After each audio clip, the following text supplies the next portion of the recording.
কাজের পেছনে লজিক খুঁজি, তারপরে আমার যদি বুঝে আসে, ভালো লাগে, আমি তখন সেটাকে গ্রহণ করি। এই প্রবণতা, এই টেন্ডেন্সি অনেক ক্ষেত্রেই ভালো এবং প্রশংসনীয়, অবশ্যই বুঝে বুঝে কাজ করা উচিত, কিন্তু সব ক্ষেত্রে না। আল্লাহ সুবহানাহু ওয়া তাআলা যিনি আমার সৃষ্টিকর্তা, তিনি আমাকে যে বিষয়গুলো নিষেধ করেছেন সেগুলো ডেফিনেটলি আমার জন্য অকল্যাণকর। সে অকল্যাণ বুঝতে আমার হয়তো সময় লাগবে, হয়তো আমি এটিকে আবিষ্কার করতে পারবো না, আমার পরের জেনারেশন আবিষ্কার করবে, কিন্তু এটি নিশ্চিত যে আল্লাহ সুবহানাহু ওয়া তাআলা যা নিষেধ করেছেন সেটাতে আমার জন্য অকল্যাণ আছে, এতে কোনো সন্দেহ করবার কোনো সুযোগ নেই।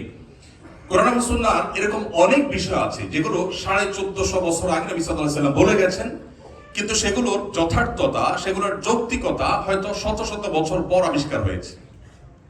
এখন এটি আবিষ্কারের আগে যারা অনুসরণ করেছেন তারা কিন্তু সেটা বুঝে অনুসরণ করেননি। অতএব একজন মুসলিম হিসাবে আমাদের জন্য আল্লাহ সুবহানাহু ওয়া তাআলা যেগুলোকে হালাল করেছেন সেগুলো আমরা শুধু গ্রহণ করব, হারামগুলোকে আমরা বর্জন করব। এই স্যাক্রিফাইসের বিনিময়ে আল্লাহ তাআলা আমাদেরকে আখিরাতে যেমন জান্নাত দিবেন, দুনিয়াতে আমরা পবিত্র এবং প্রশান্ত এবং সুন্দর জীবন যাপন করতে পারবো ইনশাআল্লাহ তাআলা।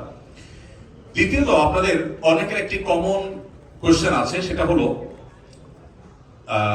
এই যে আমরা যে সমস্ত ডিজিটাল অ্যাসেট দেখতে পাই, ডিজিটাল অ্যাসেট যেগুলো আছে এগুলোর কপিরাইটের ক্ষেত্রে আমরা অনেকে ধোঁয়াশা এবং বিভ্রান্তির মধ্যে পড়ি। বিশেষ করে যে সমস্ত সফটওয়্যারগুলো আমরা আমাদের পিসিতে, আমাদের বিভিন্ন সেটে প্রোগ্রামগুলো আমরা ইউজ করি, সেগুলোতে পাইরেসি বা পাইরেটেড যে আপনার সফটওয়্যারগুলো আছে বা প্রোগ্রামগুলো আছে সেগুলো ব্যবহার করা আসলে আমাদের জন্য জায়েজ হবে কিনা।